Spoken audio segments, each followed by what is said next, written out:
Welcome to செபோசா software services. இன்னைக்கு நம்ம பார்க்க போகிற கிளாஸ் என்னன்னா பேப்பர் கிளிக். அதாவது இந்த பேப்பர் கிளிக்னா என்னன்னு பார்த்தீங்கன்னா, நார்மலாக எந்த ஒரு கம்பெனியும் அவங்களோட ப்ராடக்ட்ஸை விளம்பரப்படுத்துறதுக்கு TV channels, FM, news paper, wall posters இது மூலமாக தான் ப்ரமோட் பண்ணுறாங்க. இதுவே ஆன்லைன் மூலமாக அவங்களோட ப்ராடக்டவோ சர்வீஸவோ ப்ரமோட் பண்ணுறதுக்கு எந்த வழி யூஸ் பண்ணுறாங்கன்னா, வெப்சைட் மூலமாக அவங்களோட விளம்பரத்தை ப்ரமோட் பண்ணுறாங்க.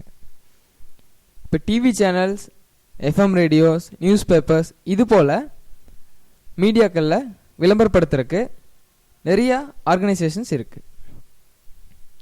அதே போல் ஆட் ஏஜென்சிஸும் இருக்குது.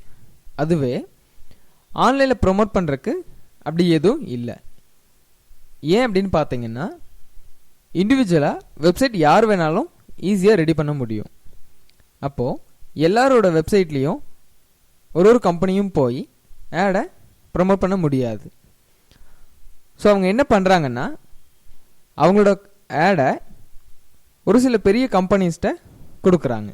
அதாவது கூகுள், யாஹூ, கிளிக்ஷார், சித்திகா, செபோசா இது போல் கம்பெனிஸில் அவங்களோட ஆடை கொடுக்கும்போது அவங்க ஒரு ஆட்சன்ஸ் ப்ரோக்ராமை அந்த ஆட்ஸை பப்ளிஷ் பண்ணுறாங்க. அதாவது நம்ம ஒரு வெப்சைட் ரெடி பண்ணியிருக்கோம் அப்படின்னா, நம்ம இது போல் கம்பெனிஸில் போய் ஒரு ஆட்சன்ஸ் அக்கௌண்ட்டை க்ரியேட் பண்ணிக்கலாம். அப்போ நம்ம ஒரு அக்கௌண்ட் க்ரியேட் பண்ணிவிட்டு அந்த வெப்சைட்டில் இருக்கிற விளம்பரத்தை நம்ம ரெடி பண்ண வெப்சைட் மூலமாக மற்றவங்களுக்கு ப்ரமோட் பண்ணலாம். அப்போ நம்ம வெப்சைட்டுக்கு வர வியூவர்ஸ் அந்த விளம்பரத்தை கிளிக் பண்ணி பார்த்துருந்தாங்கன்னா நம்மளுக்கு அதுலேருந்து ஏர்னிங்ஸ் கிடைக்கும். இப்போ இந்த ஏர்னிங் லெவல் பார்த்தீங்கன்னா ஒரு கிளிக்குக்கும் மினிமம் 5 ரூபீஸ்லேருந்து 250 ரூபீஸ் வரைக்கும் கிடைக்கும். இந்த அமௌண்ட் பார்த்தீங்கன்னா நம்மளோட வெப்சைட் ஒர்த்தை பொறுத்து கால்குலேட் பண்ணுறாங்க.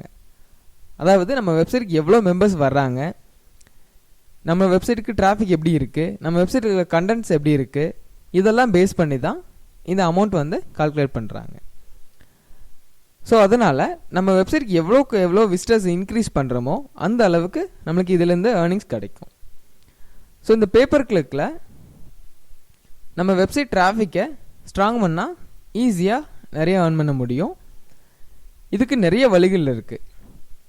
நீங்கள் இந்த பேப்பர் கிளிக்கை ஒர்க் பண்ணணும் அப்படின்னா என்னென்ன தேவைன்னு பார்த்தீங்கன்னா, பேசிக்காக ஒரு வெப்சைட் வேணும்.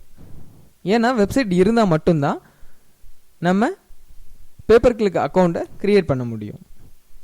நம்ம வெப்சைட்டில் அட்வர்டைஸ்மெண்ட் டிஸ்பிளே பண்ணால் மட்டும் பத்தாது, நம்ம வெப்சைட்டுக்கு டிராஃபிக் க்ரியேட் பண்ணணும். இப்போ டிராஃபிக் க்ரியேட் பண்ணணும் அப்படின்னா நம்ம வெப்சைட்டை நிறையா சோஷியல் நெட்வொர்க்ஸ் மூலமாக ப்ரமோட் பண்ணணும். அப்போது நீங்கள் இந்த ஒர்க் பண்ணணும் அப்படின்னா ஃபஸ்ட்டு ஒரு வெப்சைட் ரெடி பண்ணிக்கோங்க. வெப்சைட் ரெடி பண்ணிவிட்டு வெப்சைட்டை எப்படி ப்ரமோட் பண்ணணும், ப்ரொமோஷனல் வீடியோஸ் பார்த்து உங்கள் வெப்சைட்டை ப்ரமோட் பண்ணுங்கள்.